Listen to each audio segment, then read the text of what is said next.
हाम्रो राष्ट्रमा यो कर्मचारीको निजामती कर्मचारीमा सरुवा हुने यो स्वाभाविक प्रक्रिया हो। यस विदाई गरेर हामीले राजीव सरलाई पठाइरहनु भएको छु। उहाँको पनि कार्यकाल राम्रो रहोस् भन्ने म कामना गर्छु। अब 2-4 कुरा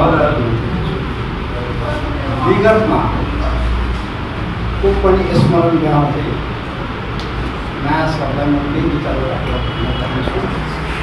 राजीव सरभन्दा पनि अगाडि प्रमोद शाह उहाँको दुईजनाको कार्यकालमा मैले एउटा के हेरेको छु, एउटा नयाँपन। खास गरेर यो क्षेत्रभित्रका कसैले कलाचित कसैबाट गल्ती भइदियो, केही कारणवशलाई यदि प्रहरीभित्र उसलाई ल्याएको छ भने उहाँ एकैचोटि मुद्दा नलगाएर यहाँ र हरेक पाइलामा उहाँहरूले हामीहरूलाई साथ दिएर गर्नुभएको छ।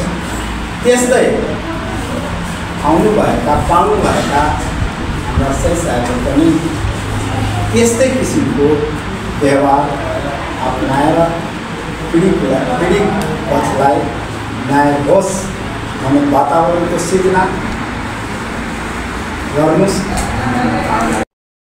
प्रत्येक सहीको सल्लाह हुने बित्तिकै घटनाहरू यसैले यो म एउटा अवगत गराउन चाहन्छु।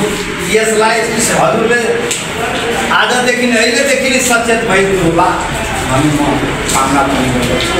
किनभने विगतमा यस्तो भएको त्यसैले म एउटा अवगत गराउन चाहन्छु। त्यसलाई पनि म नगराएर शान्ति सुरक्षा पनि मौजूद बनाएर सबैलाई मिलाएर जाओस् कामना गर्दै उहाँको कार्यकाल पनि राम्रो होस् भन्ने कामना गर्दै म यहीँ राख्न चाहन्छु।